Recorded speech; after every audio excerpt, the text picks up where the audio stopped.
That Sober Guy podcast contains adult content, merciless truth, and emotional nudity.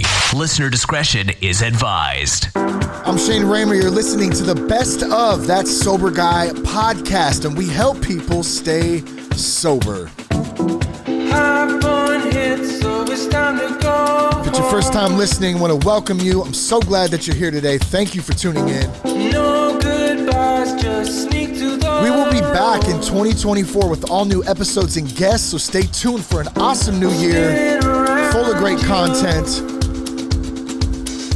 Now, if you're looking to quit or cut back on your drinking through the holidays or as we approach the new year, we have one of the best 30-day alcohol-free challenges out there, and it's helped hundreds of men all over the country quit drinking alcohol. It's called Quit Drinking Dude, the ultimate men's guide to quit drinking alcohol and stay sober for 30 days or more. And in honor of the holiday season this year, we want to give you $25 off when you sign up today. You get 30 podcasts in 30 days, plus daily exercises and a private men's group to keep you connected and hold you accountable. You can sign up today and use the promo code 25 off. You got to spell it out, 25 off at checkout. And you can do that at thatsoberguy.com. You can also find more information as well as other podcasts, other resources, or you can contact us all once again at thatsoberguy.com. And on behalf of the Raymer family, we want to wish you all a very fun, a very happy, and of course, a very sober-minded holiday season. And we hope that you enjoy the best of That Sober Guy podcast. We're going to get to Ed in just a minute. And first, just before I go any further in a couple of things, couple of announcements, I usually try to do this show in a live format. And although it's not distributed live, you're not hearing it live, I record it in a live format where I kind of do everything in one shot. It helps with post-production, with the show. It's made me a better host, a lot of good things. It's the way I love doing it. Today though, man, we hopped on the meeting, Ed and I, and we just started talking, and thankfully I hit record even before Ed had hopped on. And so as we got to talking, the conversation just kind of took shape and evolved. And man, what a great conversation it was. It was really interesting. Ed is such a insightful man. He's got a lot of good thoughts. He's a very good at thinking about stuff, weighing out different pros and cons of different situations, and being able to analyze different situations from things that involve sobriety, as well as just some of the current events and things that have been kind of happening in the world. And we don't talk about those a lot on this show, but they do affect us. They affect our recovery. They affect the way that we operate from the day to day. And so it really was a fun conversation. And the Peace of Mind 101, this kind of came from an Instagram post that he had posted that I saw. And here's what it says. Peace of Mind 101, number 1, avoid current events, pop culture, and politics. Number 2, work purposefully, meaning that except for your relaxation time, everything you consume is to aid production. Number 3, know that beyond physical law, nothing is correct or incorrect. It's only collectively agreed upon. And then number 4, take nothing personally, even when it is. The quote that went under this post that I saw that kind of launched this specific episode. The only reason people tell you that it's good to be well informed is because misery loves company. The reality is that you can't do anything about most of the shit except get angry and be unhappy.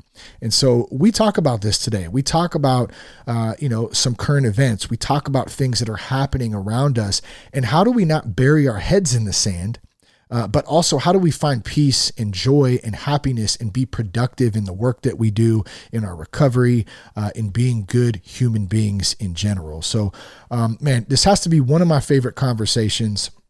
Super pumped. We're going to get to it in just a second. Be sure to check us out at thatsoberguy.com. You can follow us on Instagram at thatsoberguypodcast. Here's Ed Latimore. Hey, how are you? Hey, I'm good. How are you? Good to see you, man. Nah, it's a good day, man. I got nothing to complain about. It's beautiful here. Me too, man. Yeah. Where are you at again? I'm in Pittsburgh, PA right now. Okay. Got it. Nice, man. Yeah, we just my family and we just moved down to Huntington Beach a couple months back. So oh man, I really like that area. That is it's like 68 every day. My daughter and I are learning to surf together right now, which is like just tons of fun. And yeah, it's been a change, man, but you know, it's a good spot to be for sure. Yeah, that's I remember I've only been there once. When I lived in LA, I had a friend that was out there and they wanted to drop down and see Huntington Beach. Something about a surfing competition happens there every year or something like that. I just wanted to see the area, and I remember getting there thinking, man, one day I'm gonna have the ability to live here if I want to. And now I do it. I'm just like, you should come, man. You should come because it's there's so much stuff to do, and it's just like it's a revitalizing vibe here because everybody just wants to stay fit and like everyone's about like entrepreneurship and really, there's a ton of entrepreneurs here, which is pretty damn cool. I mean, that's kind of part of the reason we moved down here, man, just to feel more inspired and get out of where we are at. We grew up in a little town in Vacaville up north, which is a cool little spot, but you know, been there forever, man. Time to try something. And plus, man, we want to create some good memories with my kids, man. Just like we said, even if we end up moving back in a couple years, like we'll always get to say like, hey man, you remember that time we moved down to Huntington and we learned to surf and you know what I mean? Like, so it's a win either way, you know? No, that's pretty awesome, man. I'm really happy to hear that. I'm really, there's been this great movement of moving places where your ideas, the way you think, your tribe, just kind of the general feel and vibe of the area, is better than where you were at. I had a buddy do this. I just went out to visit him in Los Angeles like 2 weeks ago. I had a buddy do this. He was way ahead of the curve. He moved to LA when he was 20. We would have been 23. So because we're 36 now, they've been out there about 13 years. Yeah. He moved out there because he said, you know, where we live in Pittsburgh, it's not really the kind of things he wants to do and the dreams and goals he wants to chase. There's not really a lot of people here doing that. In LA, it just felt different. And I remember he talked about it a lot when he first got out there, that like, every day you get up, you're motivated because you're surrounded by people in the industry. And then we went out there because he wanted to be an actor. Well, he initially didn't want to be. He went out there with his wife, who wanted to be, and now they're both in the scene, you know. Oh wow, yeah. And so I was just out there, and we had lunch at this place around the corner from their home. They live in Burbank, which is just north of Los Angeles, a small little city. And he's saying the really cool thing about living here is that when you just go out, you'll overhear just people talking about this, and every person you talk to is involved one way or the other with movies. Because like, I guess the three big studios are in Burbank.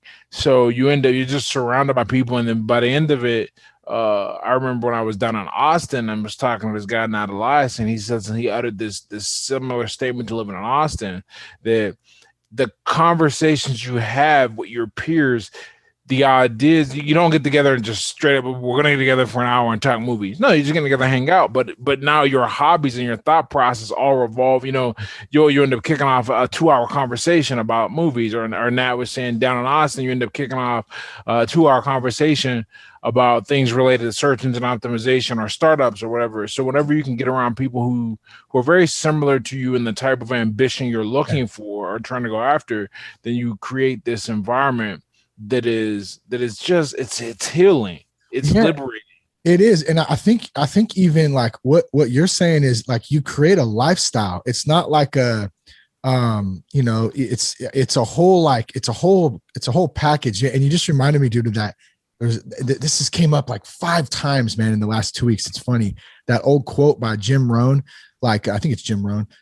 You're most like the 5 people you most are around. So who are you surrounding yourself with, you know? And that's a good kind of gauge as to the shit that you're doing or the shit that you're not doing. You know what I mean? Like, absolutely. And then the best part about now, that's why I say my buddy was ahead of the curve when he got this. This was way before we had the internet Well, no, we had the internet, but the degree, we'll call it like Web 2.0 or Web 3.0, really, Yeah. where now there's so many connections being made via social media that Oh yeah. you can find out. Like the only reason I know that everyone in my kind of space is in Austin is because I talk to them and they're like, "Oh, we're in Austin. We're moving to Austin. Oh, I just checked out Austin. Think I'm gonna move there." And so I just keep seeing. Now I don't know. Like maybe the city is trash in other ways, but I know that the people who I already am doing business with and talking to on the internet are there. I know that create that means Austin. that energy is there. Well, I know Joe Rogan moved to Austin, or at least that area, not too Joe long ago. Rogan. I know Dave Yeah. Chappelle's down there. Ryan Holiday, James Altucher. Dang. Yeah, I didn't know those guys went. And those are just the names that I'm aware, like who Yeah. are Tim Ferriss is there too, who Oh are yeah. a little bigger and a step up than me, but like Yeah. I know they're there. Everyone's just going there. I mean, it's What been the fastest growing city the last 2 years in a row. what's hella funny for my wife and I too is that what's not funny, it's just like straight God, and I still don't really understand it. Like we were gonna move out of state. Like we sold our house. I mean, we pretty much sold everything except our beds, and like the kids kept some stuff. And we're like, we're bouncing out of here because this shit is crazy here right now in Cali. It's nuts, man. Some of the stuff going on. And dude, like we came down here while our house was up, while the realtor was showing it. And make a long story short, we were just like, man, I don't know, like we feel like we should kind of be here. Let's talk to the lady who, we're renting the spot from. And everything just fell into place like with ease, bro. It was like the easiest thing ever. And we didn't have to do any extra work. We didn't push. We stuck to our grounds, like as far as the house sale and getting what we wanted and all that. And boom, here we are. So I'm like, damn, I don't know. And then, so we're going to stay for a year and just kind of see. We're going to see how we like it. We're going to get the kids kind of, acclimated, get them some friends and get going and stuff. And then we'll see how it goes. But See how it goes, man. I thought about Texas too, man. Yeah. Yeah, exactly. I loved Philly too, man. I came out to Philly in 2017. We took Oh, really? No kidding, man. I gotta, fun. my father lived in Philadelphia when he moved away. We were younger. He lived over there. I actually don't have any memories of my father living in the same city as me. That's how quickly he departed. So Really? I don't say a lot of time. I mean, I probably went 5 or 6 times, and I spent one summer there with him. That's where I learned how to drive in Philadelphia, and where I got my permit.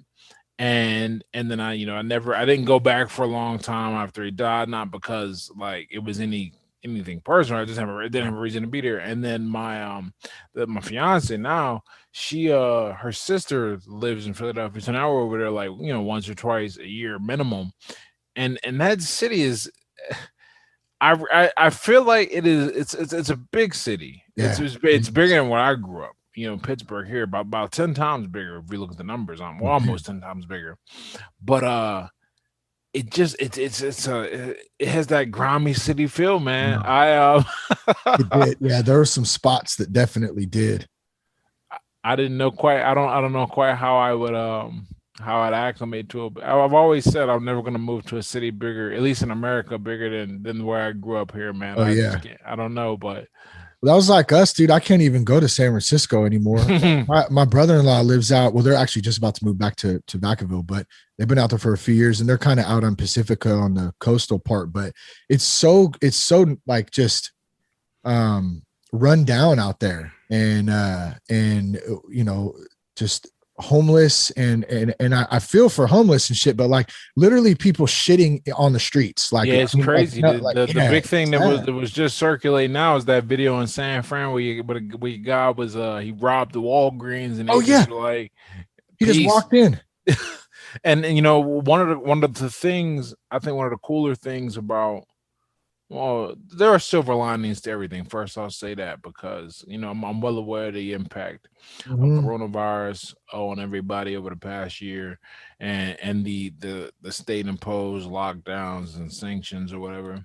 But one of the really interesting things it did is that it forced a lot of people for the first time to consider, why am I in the place? Yep. Why am I still here? If I don't have to be here, why am I leaving? Because one of the things we have is, we have this incredible technology now that's like magic. Like we're sitting here having a conversation like we're face to face, Yeah. and we are clear across the world, or at least the country from one another, and that creates so many new opportunities. And now people are like, okay, I don't need to be in a city. I don't need to be where I was. Let me get out of here and go. I think that trend of Yeah. people vacating some of the larger, more expensive areas will continue. We saw this when we went down to the Dominican Republic during everything. This was back in March, and they were dealing with the same thing. All the rich people in Santiago, they were like, "What are we doing here? We don't have to stay here. The city's Yeah. locked down." So they were buying up homes all around the country, and Yep. that's one of the reasons why I guess there's this huge housing crisis now. Well, it's not really a housing crisis. Yeah. It's people are paying, I guess, overpriced for houses because they just want to get the house. People aren't haggling. They're just like, give me a spot to live. Let me get out of this hellhole known as the city. They bring that city money out to the suburbs. And so Mhm. my brother-in-law, the one that I mentioned, who was moving from Pacifica back to Vacaville, they ended up just last week, just finally just getting a rental. They've been trying to buy it for the last year. And every time they'd put an offer in, bro, like people were coming in 60, 70, 80 grand over the asking price with cash, some of them, you know what I mean? And Yeah. so there's no competition. I mean, personally, I'm not some real estate expert, but I don't think it takes a rocket scientist to figure out that this shit is like way imploded. There's a bubble around something, man. And what goes up always got to come down. So we're just kind of going to kick back and see what happens. Absolutely, man. We live in interesting times. That's what I would say. Yep. I think, and we won't really realize how quickly things change until we get some perspective. Yeah, It will probably be akin to, people who lived through the invention of the telephone, Yeah. or the invention of televisions, radio, even something as simple as a personal computer without the internet. That ushered in such rapid change and such big change. But it's just a thing you grew up in. I think we're about the same age. I'm 36. Yeah. We, I'll be 40 in July, so I'm a couple. so we would have been in high school at the same time, Yep. and that's important to know, because when we were in high school, there was no. I mean, there were cell phones, but like that was something you had if you were like a baller and you had a reason to have it. It wasn't just like, I think most guys were still using pagers, right? And then Yeah. 4 years later, I just remember this because when I was a freshman in college, the first time I tried to go, I was carrying a bag of CDs with me. I don't know if you remember them CD case you could load up like hundreds. Case Logic. Yeah, right. Remember and then 3-4 years later, my buddy's like, "Yo, you see this thing? I don't know why you carrying about them CDs, man. This is gonna die." He showed me an iPod, and I was like, "Thing looks expensive, man. I don't know what's gonna happen." And now the iPod is a dinosaur. If you have a device that only plays music, people look at you like, "What's wrong with you? Like, why don't you have a cell phone that you just pull up a streaming app?" Or can download, because it does everything at once, and that's such a rapid change. We grew up with typing classes. Now somehow, if you get to freaking the second grade and you don't know how to type, they're like, "What's wrong with you? What were you doing at home? Not using the computer? How do you not have a computer?" Yeah. Right? I remember computers used to be super expensive. Now you go get I bought a Chromebook just for kicks. 2 years ago, it was $150, man. It was a good. I mean, it worked. It did what I needed to do. Like we live in a rapidly changing world, and the people who are not able to, well, no, I mean you're forced onto it. I mean, I got a buddy. Everyone has that friend that's like, "Man, I'm not getting a smartphone. I'm not dealing with that." Now, good luck. You can't. Everyone had one, so now if you don't have one, you can't do certain things like communicate via your office app or something. Like the work technology catches up, and now you're kind of forced to grow and adapt. Dude, I did it. I did an experiment with that last. So let's see, it would have been last October, or maybe even I don't know. It's in the last 2 years. And so I ditched the iPhone, and I got a flip phone, and I went back to it, and I said, okay, I'm gonna see how long I can do this. I'm gonna see if it affects my peace of mind, my peace, my joy, my connection, my presence, all that stuff. And it was it was great. Like it really did help with that because I wasn't able to. I have a bunch of, you got all your homies, like different group texts and stuff, and people just blowing your phone up, and it's fun. I love some of those texts, but I couldn't really participate in most of them because it would take me 5 minutes to type out a couple sentences. What was. Yeah. So I just said, hey man, you got to call me. Like I'm trying this out. So anyways, long story short, I did it for about 3 months. And then I started coaching my son's little pony baseball team. And this was right before COVID hit. And everyone does like the GroupMe app. So you can figure out practice and all that stuff. And I couldn't do it. And I'm the head coach, and so I ended up going back to the iPhone, which I knew eventually was going to happen. There's no way. I mean, it's impossible with the work that I do. But it did make a difference. It really, I could feel a connection difference in my presence with my family, in my time.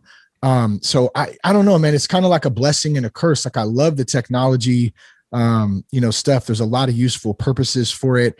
At the same time, we're having issues with my daughter right now, just being on her iPad and stuff. And I can see a difference in behavior, and I've had to take it away from her. She doesn't have it, period.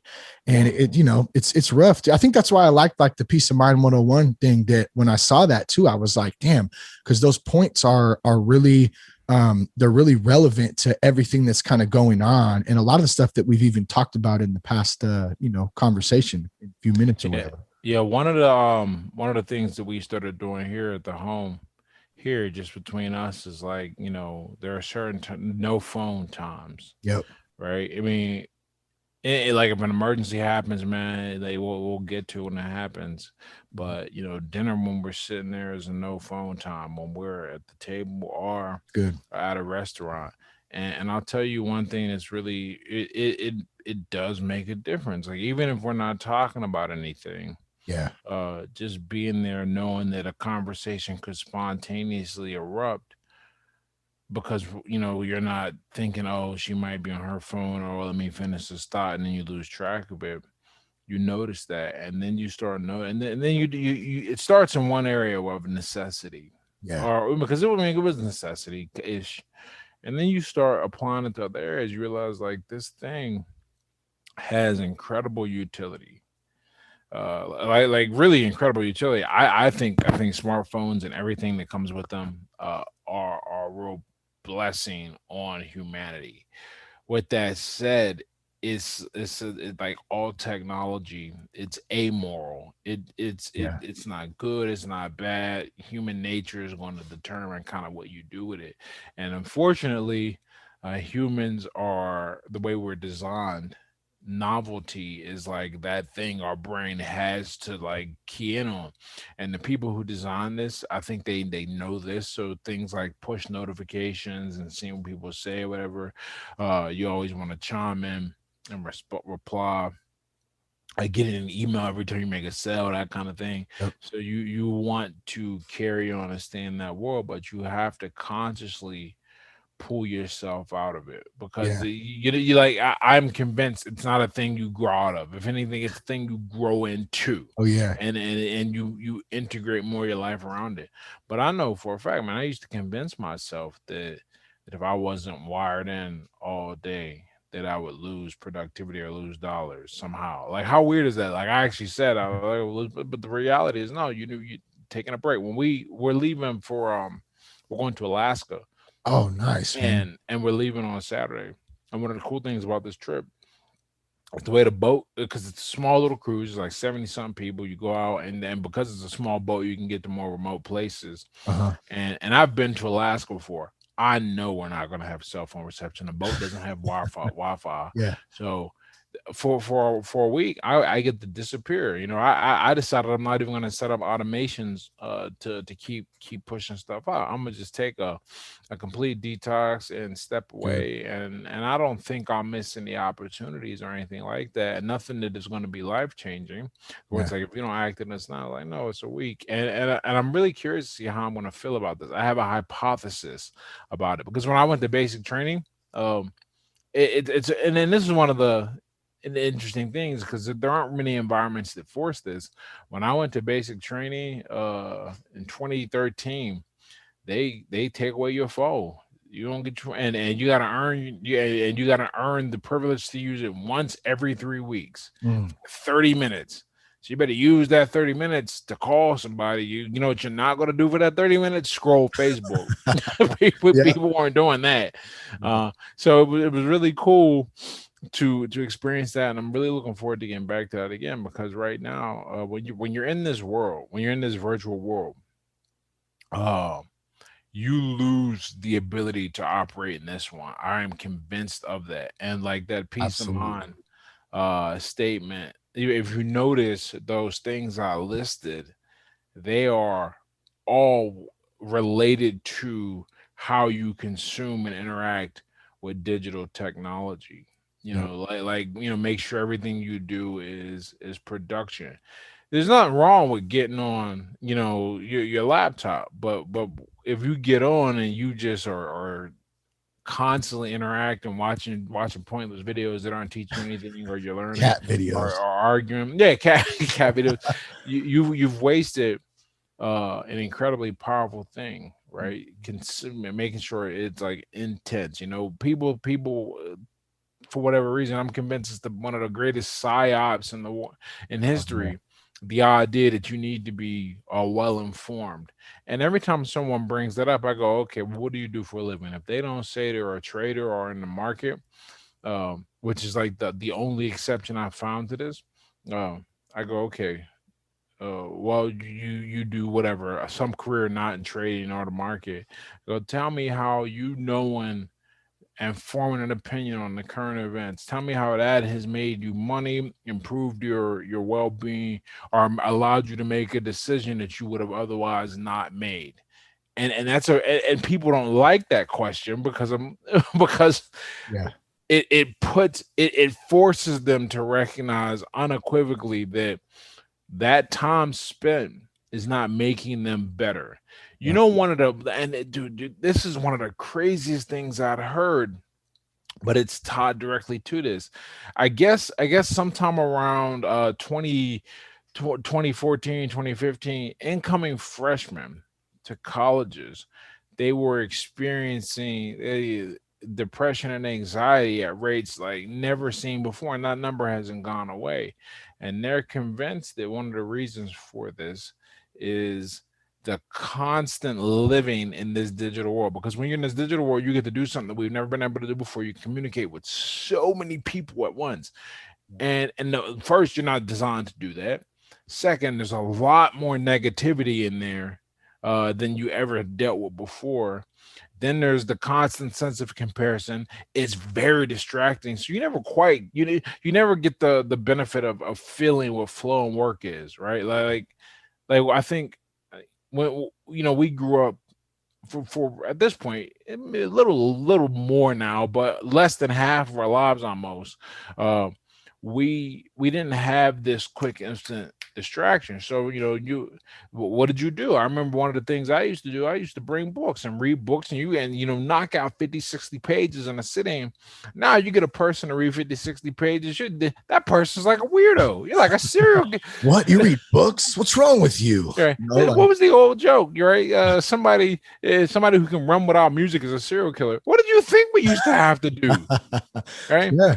People are very uncomfortable not having that distraction, to the point where like it hurts them. Well, and what is it doing? It's robbing the moment from us. It's stealing presence. And I mentioned this, I think, in a meeting the other day. There's a great talk that I heard by Vinny. Forgot his last name. It's called The 5 Hindrances. My boy Seth actually sent it to me a while back.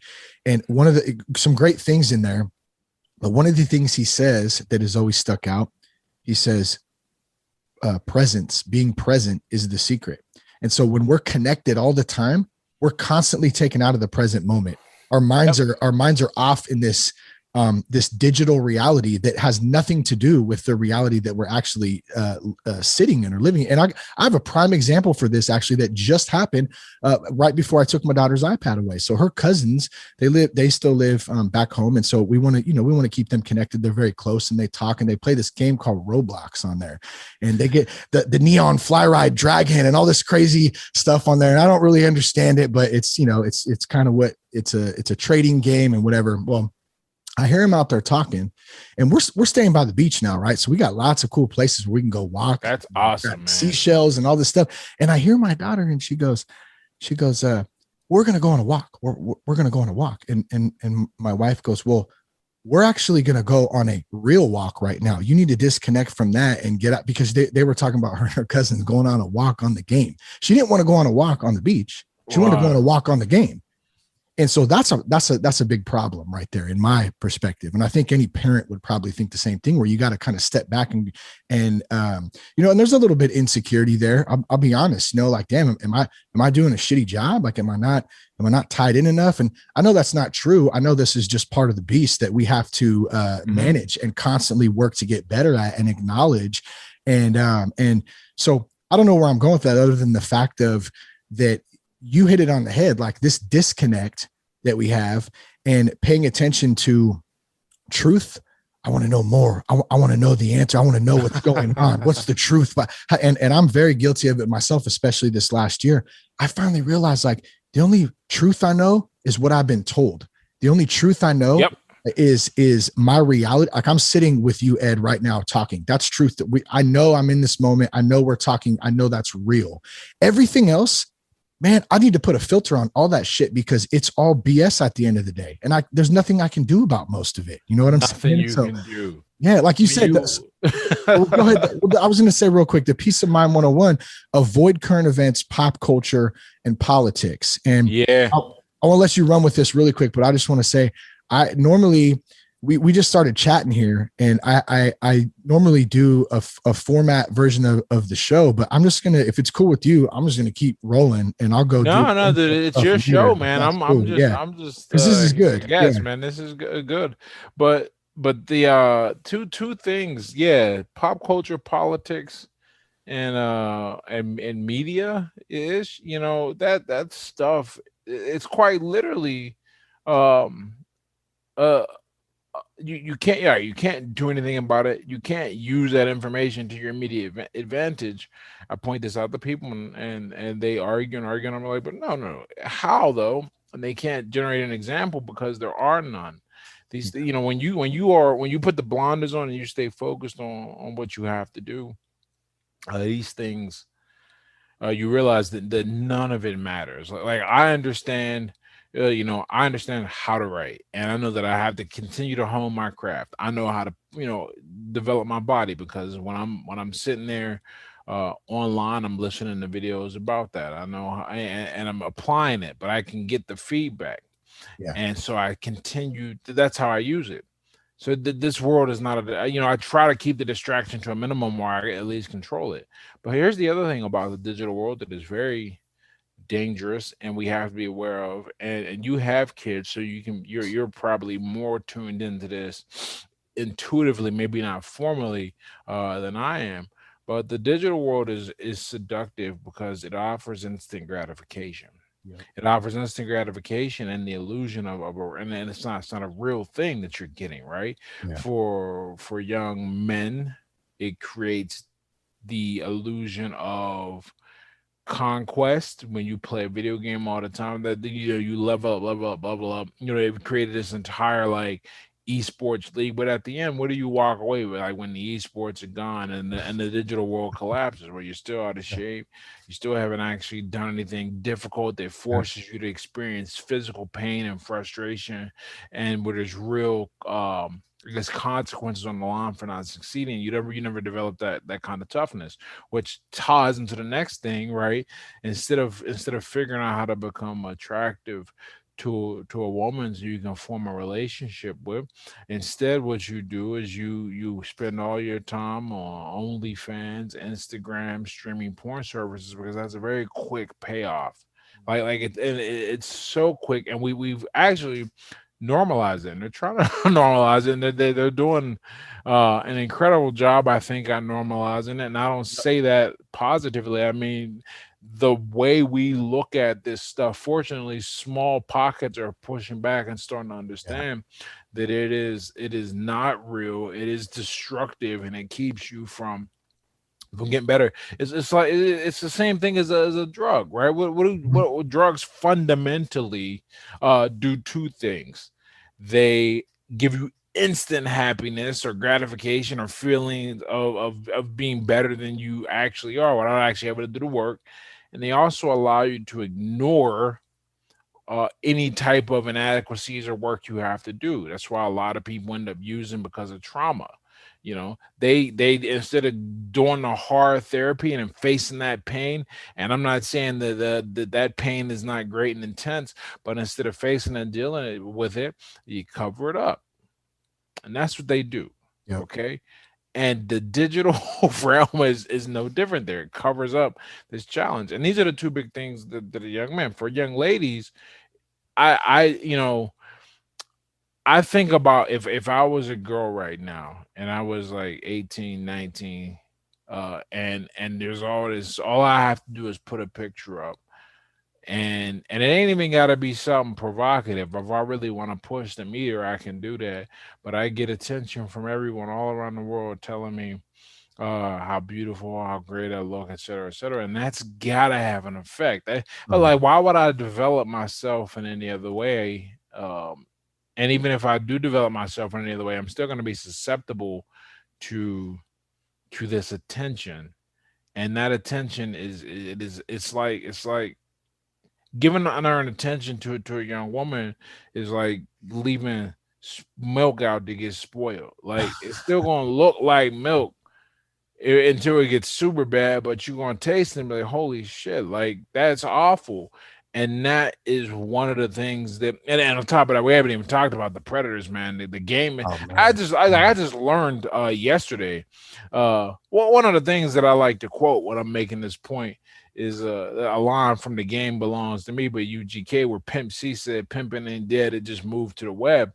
I said that, and somebody pointed out that, like, yeah, man, these guys are like around the world organizing and reaching out and grabbing these girls, and I was like, holy heck, it's so dangerous because it that we grew up before, we were adults before the transition really Yeah. took over, and really full adults. I didn't have my first smartphone until I was like 25, okay, but now they grew up in it and they don't know anybody. You got to be They like don't know real any better. Yeah. Got to be real. But like I tutored a bunch of kids in high school 2 years ago, and they were like, and the kids whose parents were super strict and really enacted consequences when the kids try to get out of line and like create a Facebook page behind or back or Instagram page behind the back. Not only were the kids like, I mean, they were just my favorite ones were the ones that didn't have social media. I don't know if there's a correlation, but they worked well. But also, one girl straight up said to me, because I still keep, once they turn 18, I'll keep contact with them. Well, one girl, I was just asked her opinion, because I was gathering this up. I said, hey, when did your parents let you have a cell phone and social media and all that? I'm just gathering information. She said, I made a page once and found out about it, and they flipped out. Never did that again. But I wasn't allowed to have anything until I was 18 in this regard. And I used to hate that, but now I see how a lot of the girls on campus are, and I am so grateful that I never learned to value that attention, because when they're Oh, that young, it's like, I mean, it's a drug. I mean, quite it literally, is. the way they respond to it is like a drug. So this is a very dangerous kickback, but you recognizing that and being responsible. I mean, I think that fights back, but most people aren't going to do it, unfortunately. It's really hard, man. And I think you, like you said, recognizing it's the first step. Like, okay, like this is happening, and then it's like, okay, how do we deal with this? Because there are good things with technology, and you said it yourself. I mean, it's advanced a lot of stuff. It gives us opportunities to do stuff like this. There's a lot of good things to it. It was also designed to disconnect us, like straight up, no doubt. Hmm. And they've done plenty of studies on it. The dopamine hits, like you mentioned earlier, when your phone pings or even an email, you get that quick excitement. I think you mentioned earlier too. You said psyop, and that's a word to me that I hold dearly, and I've thought about that and read a lot about things that have been going on for decades. Um, we're in a war right now, and it's a psych war. It's a psychological war on our minds and our culture. Period. Like 100%. And it's hard to recognize these things when you don't know they're going on around you. And I think that there's a lot of people waking up to them. And I think that's where, like for myself, I've tended to get in trouble in the past in getting too locked up in that stuff, and the current events, the culture, especially the politics. And when I finally realized, like, I love the George Carlin line. He said, "It's a big club and you ain't in it." And I said, wait a minute. Okay. Yeah, that's right. Because left, right, conservative, liberal, whatever, it's all the same shit at the end of the day. And what it does, it disconnects us. It divides us by race. It divides us by sex. It divides us. It divides us. It divides us. And that's it. And so that's why I got so like, thrilled, I guess is a good word. Like, man, I got a big smile when I kind of read these 4 points, because they're simple, but I think they speak a lot to that, of the disconnect between humanity. We're all human beings, and there's a lot more of us than there are of these assholes. And so as soon as all of us figure that out, man, we're going to start to move in a much more positive direction, instead of all being divided by all these things that they used to kind of play off of. When black people were slaves in this country, one of the questions that inevitably comes up when you study this period and you look at these things, and it goes, you got this one plantation full of all these slaves, but few slave masters. What's stopping a revolt? And the big part is like the league. Like, you got it appears that there are more of them, but there's the law that like kind of backs ownership and punishment. You can send out the law. But another thing that really helped, there were house N words, man. Like, there were ones that, like, they love the system and they are gonna make sure that you don't mess up this good thing. So they're gonna snitch. They're gonna make sure if anything is going down, mass is gonna know, and it's gonna keep a divide.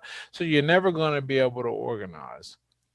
If you watch The Matrix, he utters a similar line to this when when Morpheus is walking Neo through the simulation for the first time, and he sees the woman in the red dress, and Morpheus goes, you got to remember that everyone here is part of the system. They're so hopelessly inured, and dependent on it, that they'll fight to defend it, even though it's not good for them. And that when you break free, and this is one of the cool things, to tie it, to the theme of your show. One of the cool things about being sober, we'll take that, breaking free of the system idea and tuck it onto the side for just a minute, and I'll bring it together, I swear. One of the cool things about getting sober, removing something from your life that is so integral to society. Okay, like drinking, right? Everyone drinks, right? The old joke, alcohol is the only drug where if you don't do it, people think you have a problem, right? And when you step away and you do that, the more time you spend down, you observe other people. You're like, you motherfuckers can't stop drinking. You are really, and you might not be you may not have done it as intensely, like in the same amount of time, but you over your life are going to drink a lot more than me. You don't know how to function. Like, what's the biggest fear of people who stop drinking? The social. They don't know how they're going to be social. They're not going to know how they're going to interact with people, how to have fun, because they didn't conditioned us so much that we don't know how, that most people don't know how to have fun without this thing, right? This external creation.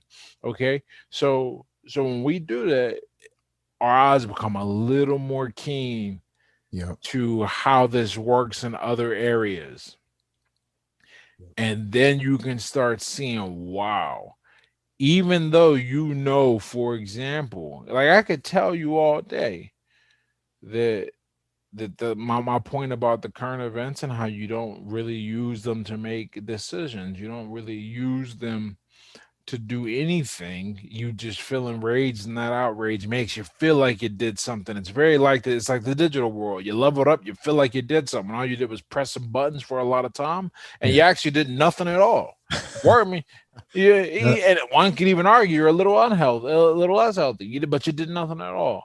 And it's like when you get outraged about these things you can't control, you did nothing at all, but it feels good. Yep. And you are so dependent on that feeling that you don't know how to have a conversation without bringing up these points. You ever talk to somebody like that? They don't know how to have a conversation without it going to politics somehow. Oh yeah. And they think they're somehow worldly or better, just like people who drink think there's something wrong with you for not drinking, right? And they don't know how to operate. So I really think it's up to the few. And I would like to think that one day there'll be some mass awakening and we'll be able to spearhead that somehow. But the reality is the human and the best we can do is protect ourselves from the negative collateral damage and position ourselves to take advantage of kind of the positive externalities that occur and protect the people we care about. So how do we then not, we don't want to bury our heads in the sand, right? But we also don't want to be completely engulfed in this false reality of it's almost a doomsday scenario to some. This is bad. I haven't said that in a long time. Like we don't have a virus pandemic as much as we have a fear pandemic versus anything, right? And so I feel like it's kind of the same concept. Like, and we talk about balance, like what is balance? I don't really know. I don't know if balance exists. We hear that a lot. I'd like to think that, I try to have some balance in things. But I don't know. I mean, what's your take on that? Like in not burying our head in the sand, but at the same time, staying true to ourselves and being, of service and doing things that actually matter. Purpose. You in purpose and skin in the game. Because whenever I bring this up, someone talks about how if people don't care about these things, nothing will change. And I'm like, no, things will change because a few people who really care, who really make it about something, and it's not just something they pay lip service to on the internet or a hashtag, whatever. The people who go out there and they make it their work to do the change.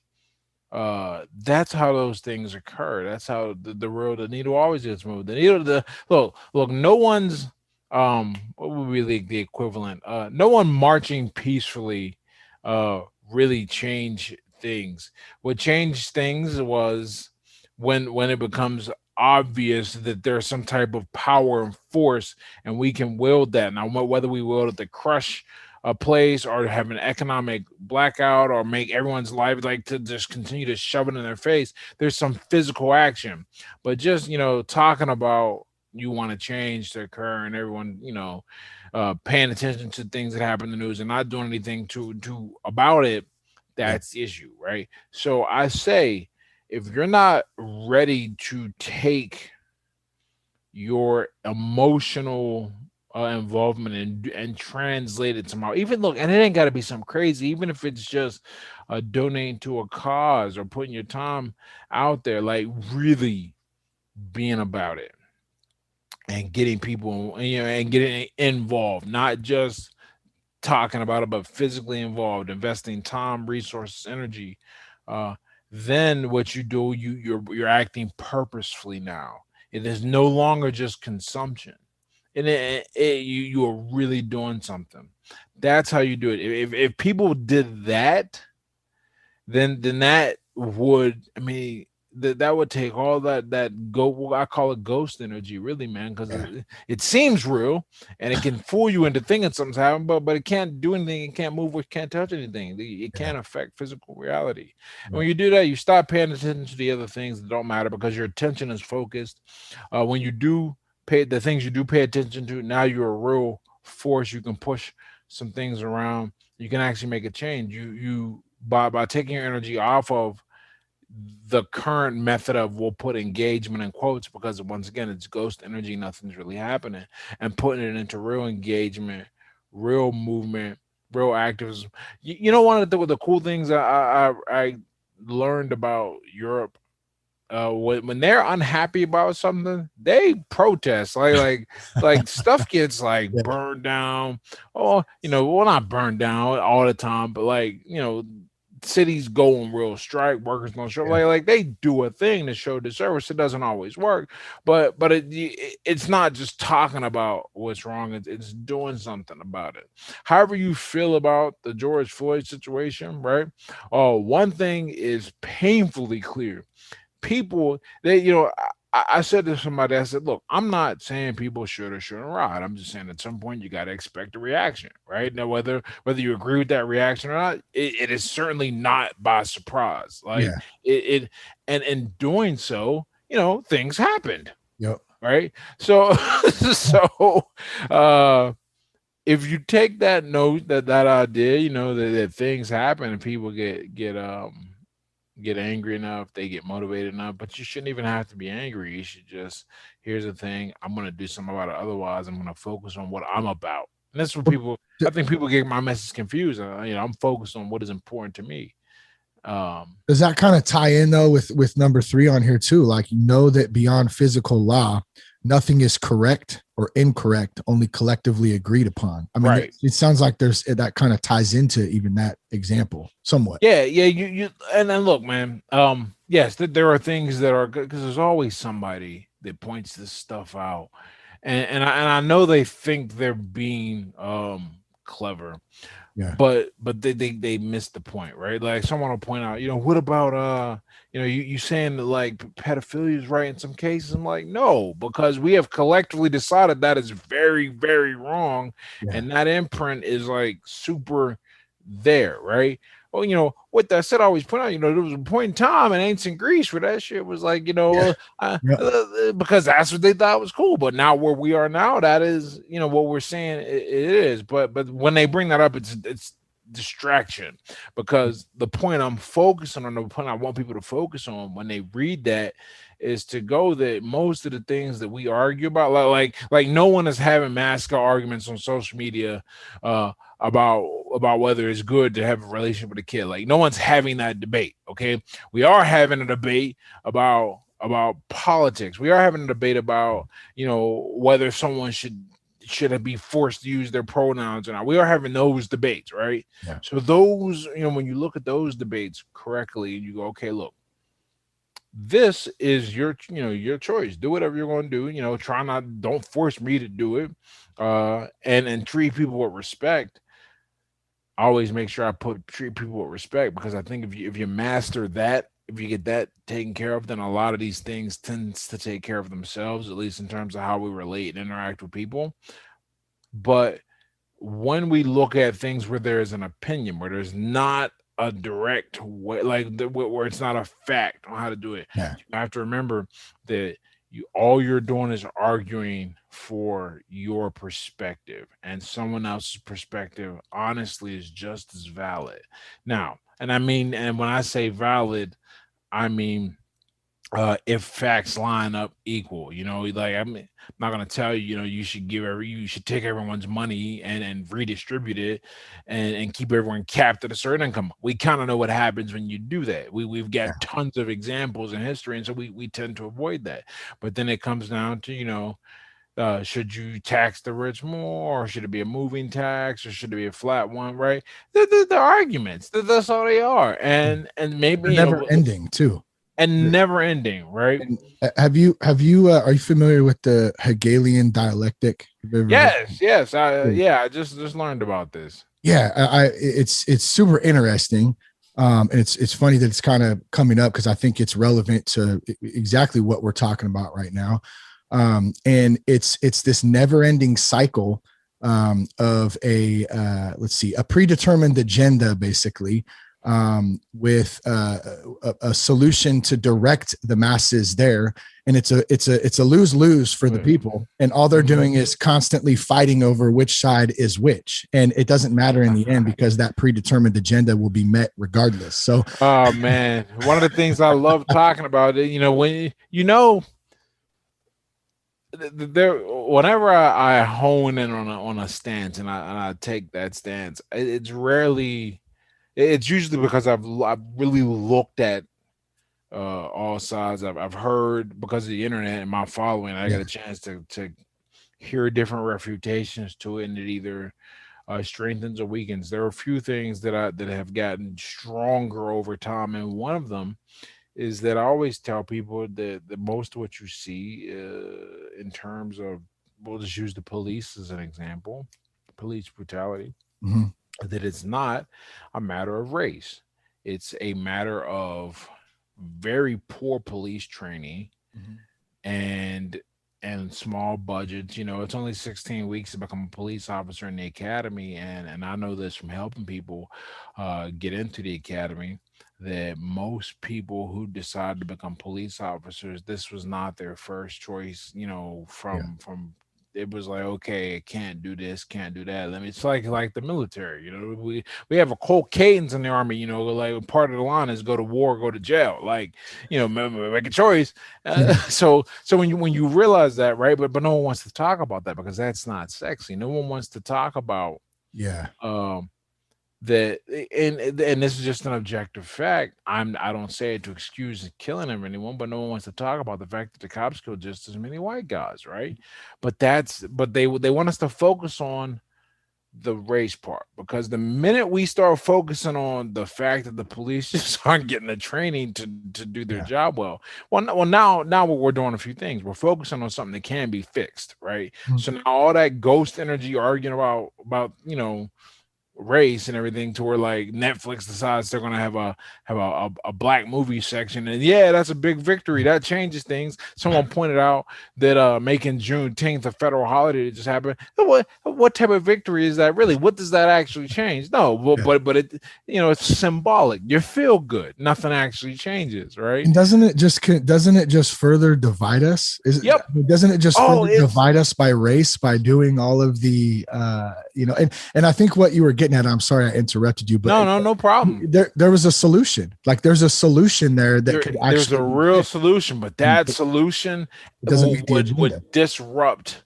the power. It would require work. It would also require people to recognize that they're not being specially targeted, and that's another challenge entirely.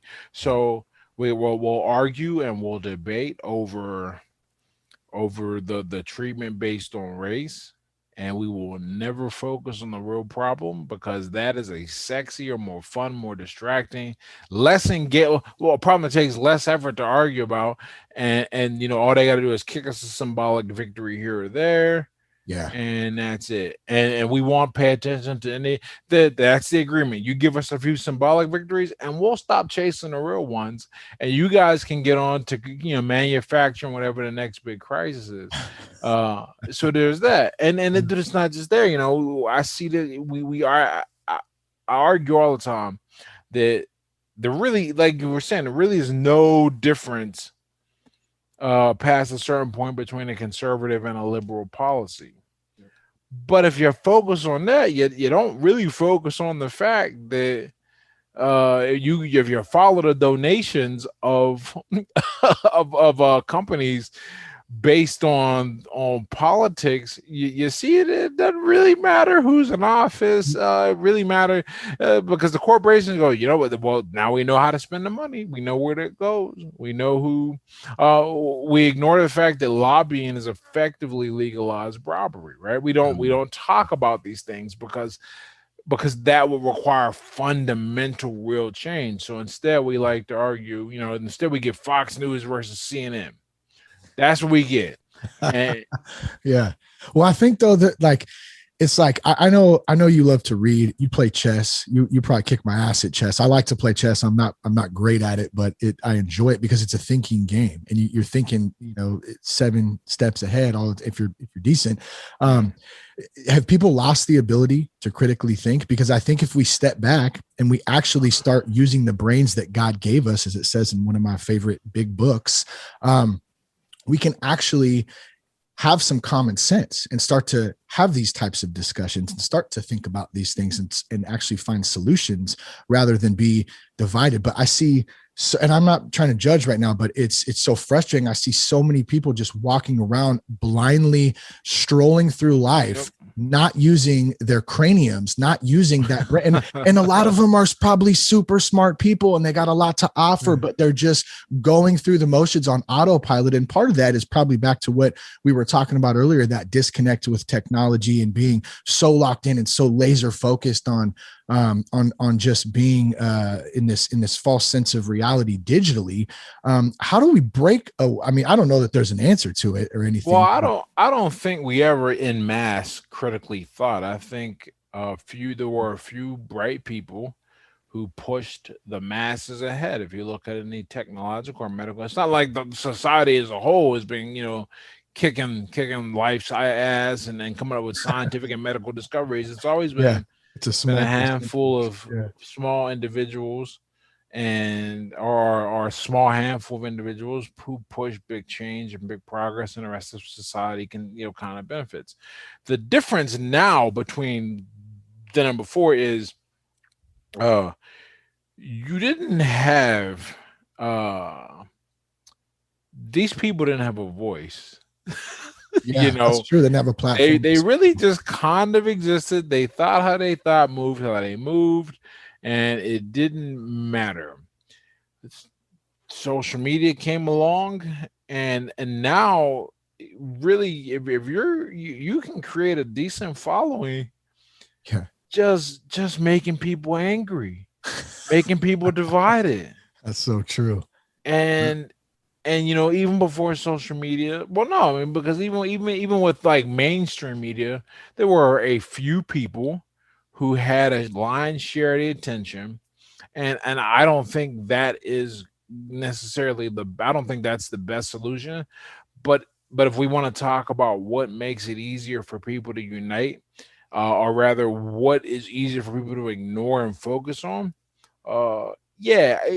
having knowing where you got to go to get the juice, rather than the juice being constantly offered to you all day, every day, and it being an integral strategy to keep you on a social media platform, and then people recognizing that, okay, if I can get them engaged and outraged, they'll follow me, and then I can sell and do whatever. So now a lot.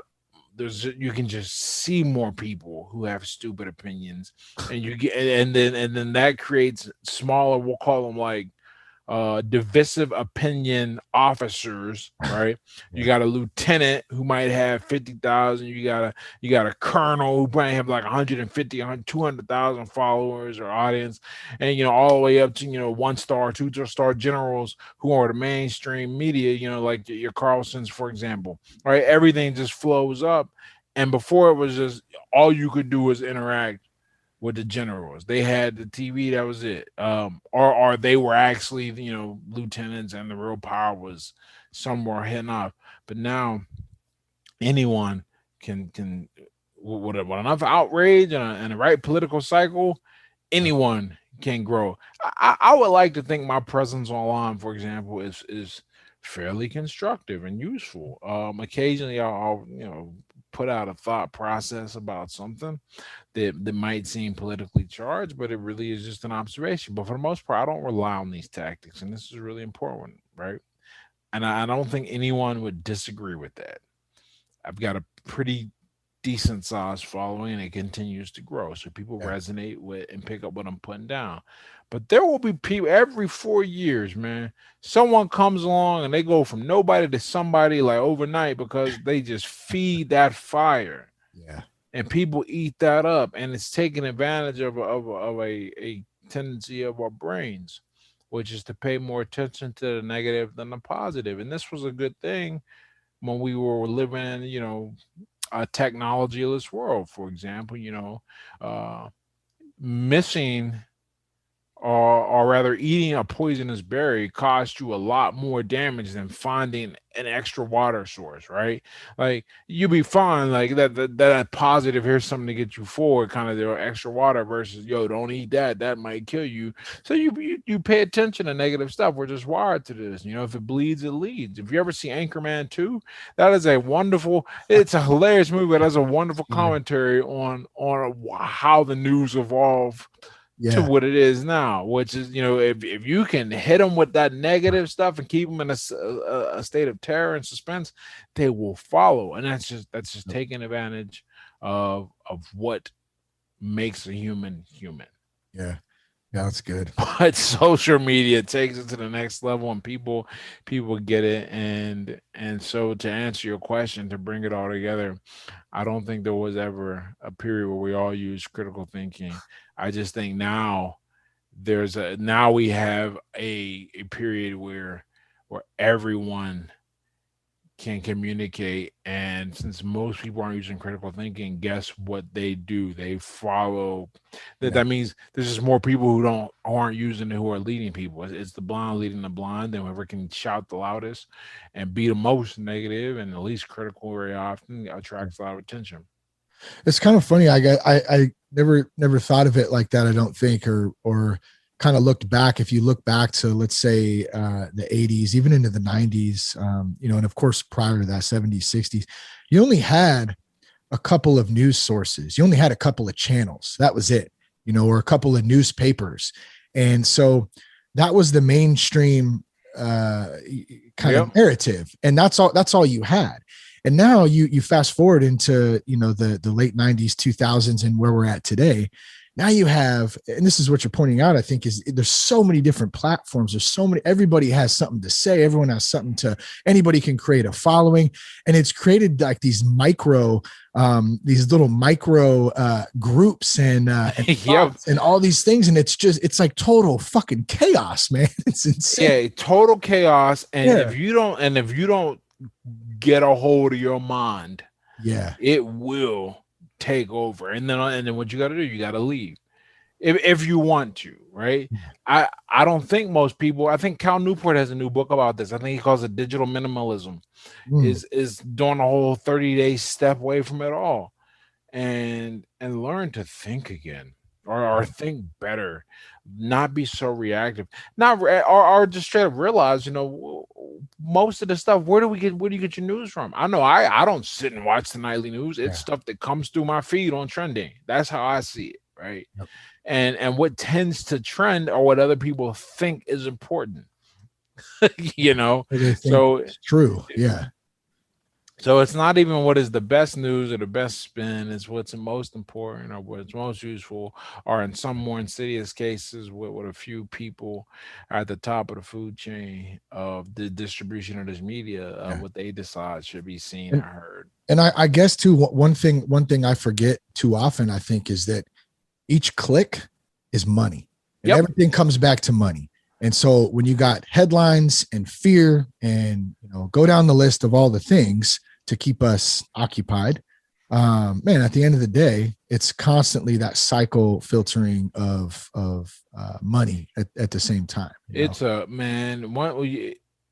you follow the money, there's a great quote in The Wire, where he's like, if you follow the drugs, you get drug dealers. If you follow the money, you don't know where the fuck you're gonna end up. And it is so true when you, and this is, at the end of the day, right? One of the things that I have slightly shifted my stance on this, but overall, I don't think there's a grand conspiracy. I don't even really think there's a grand psyop per se, right? That's probably one of the areas where I've shifted a little more. I'm like, there might be somebody, doing something. Ultimately, what I think it comes down to is, how do we make the most money? And what money being a proxy for power. So money, power, but ultimately control to direct the flow of capital and defeat rivals, whatever, right? But it all comes back to money. And if you look at it that way, you start to see, okay, if I can keep them on my platform, the longer I can keep them on Twitter, for example, the more likely it is they're going to click on an ad or buy something, and we take a cut, right? Same with Facebook. The longer we can keep them on Facebook, the more likely it is he'll click. It's like the casino, man. Yep. The casinos they hate the guy that comes through, wins and leaves, right? And while they like the guy who loses and leaves more than the guy who wins and leaves, they don't like him the best either. What they really like is the guy who just comes and stays for hours because Tom is on the side of the house. Yep. So they will give you these comps so you stay, you keep coming back, and it ain't and it's so you keep coming. That's the same thing with social media. They don't want the person who only shows up sporadically. That's why every single platform in their algorithm rewards engagement.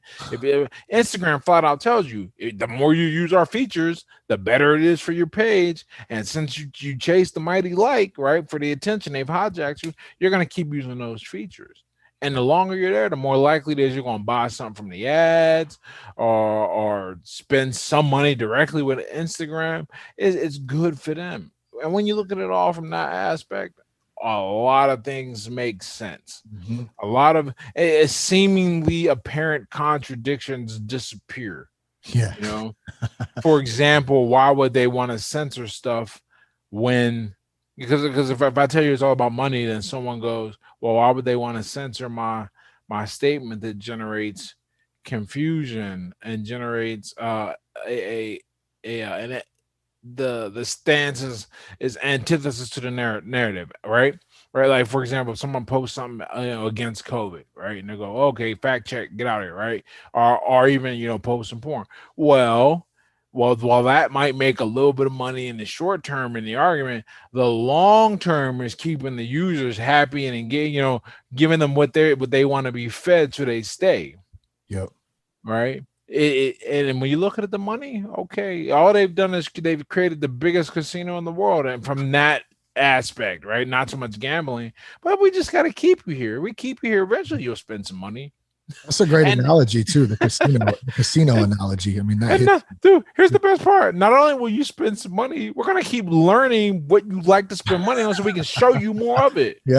Yeah, we're gonna data mine all of that info on you, and we'll use. And we just keep look. They're not interested in spying on you for the sake of spying on you. They say that really. Look, I'm convinced that 99.999% of us, man, we're so boring and regular. They don't give a shit, right? And that small percentage, they already got. They know, right? They know.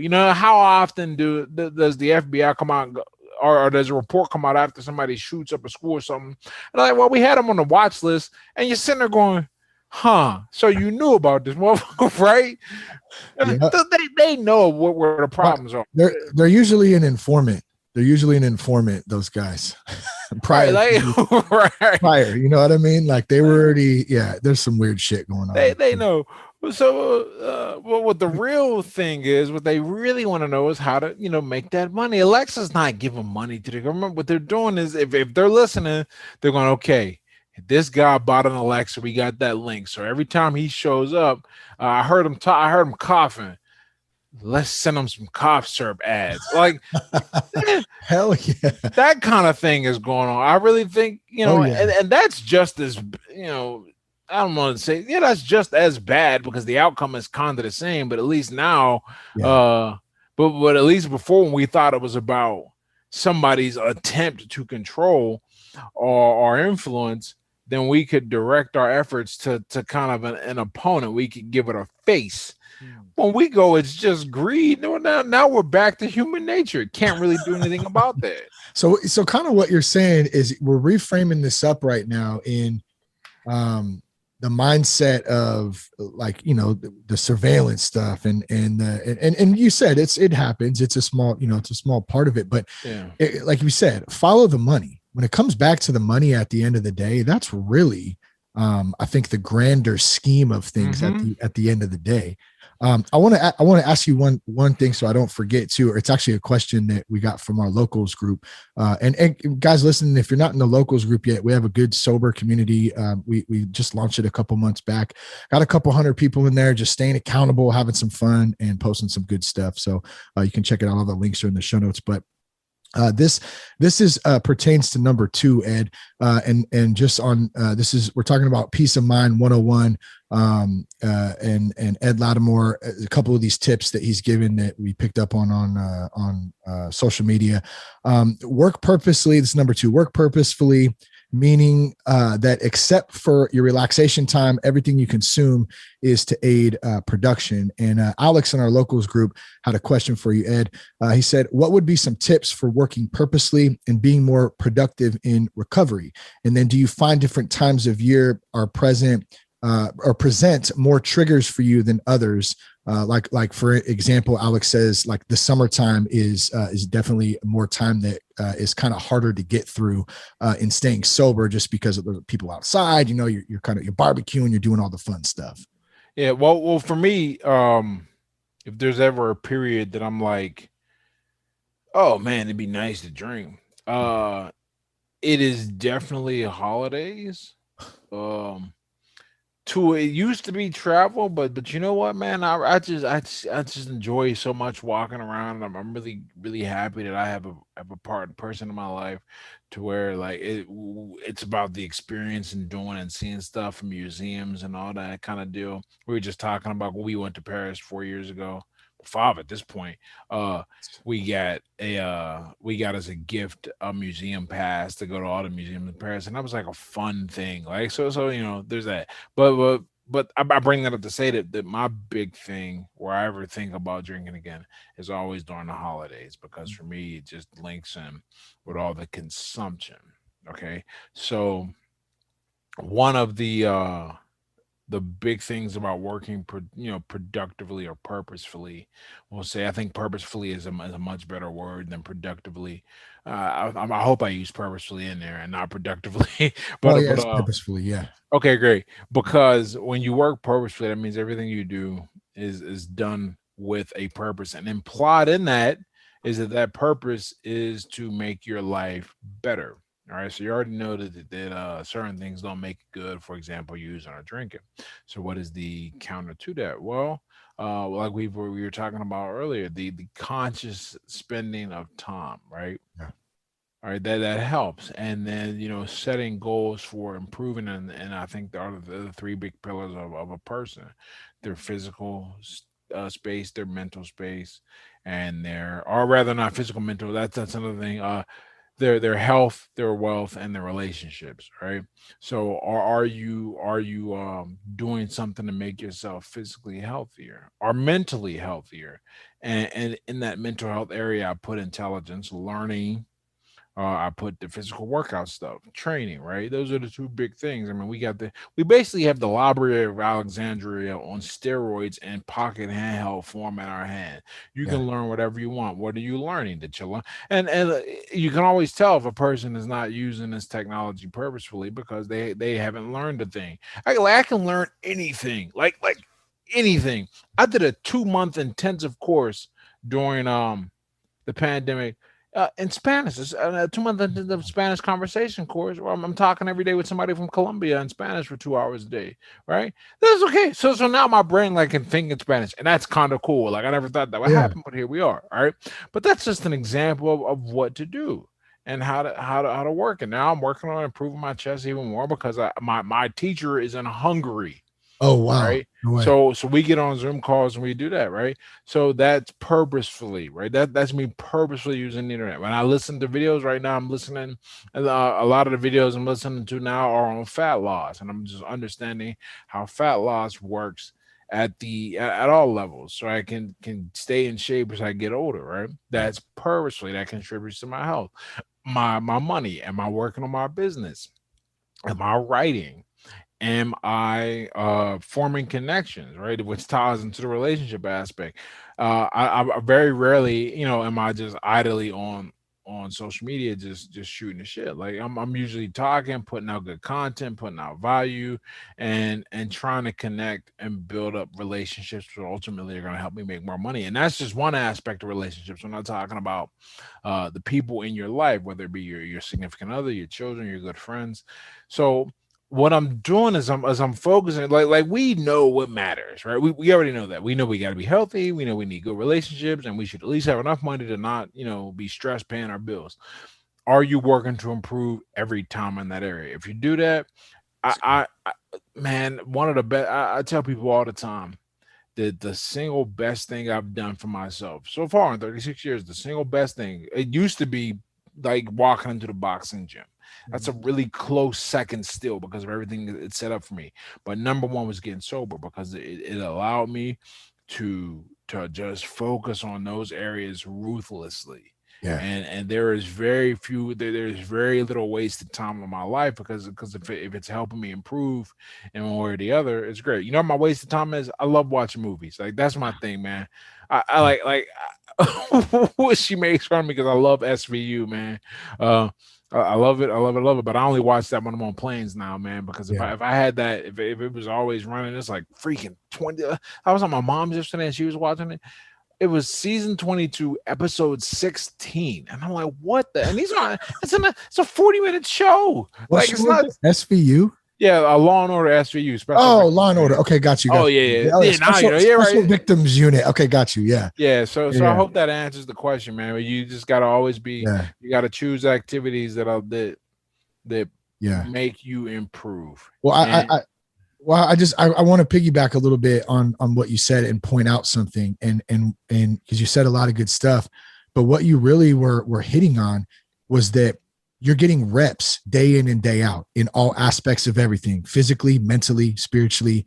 You're doing rep, and we've talked about this a little bit in this conversation about that immediate gratification problem that a lot of us have, and it is very relevant in the culture too, where we see somebody who has success, we see somebody who's doing good, and then all of a sudden we're like, man, how the hell did they get? Well, they got there by putting the reps in day after day after day, and celebrating those little wins, man, celebrating those little tiny wins each day, and that helps to build and build and build. And I love that you do work in relaxation time. It's very important. Yeah. We got to rest. But like you said, everything you consume is to aid production and get better. And then I got one quick question for you. Do you watch The Queen's Gambit? Have you seen that? oh, I watched it. I loved it. Man, that shit was so good.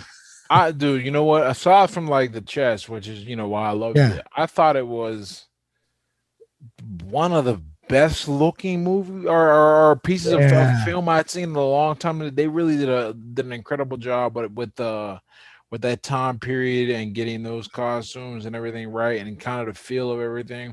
The soundtrack, I still listen to the soundtrack by itself. It was just a really incredible piece of production.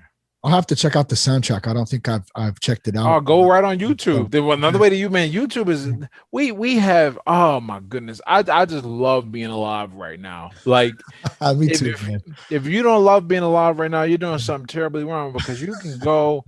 You have access to everything. You just got to decide what you want to do. Yeah, and you can go do it. There is no stopping you.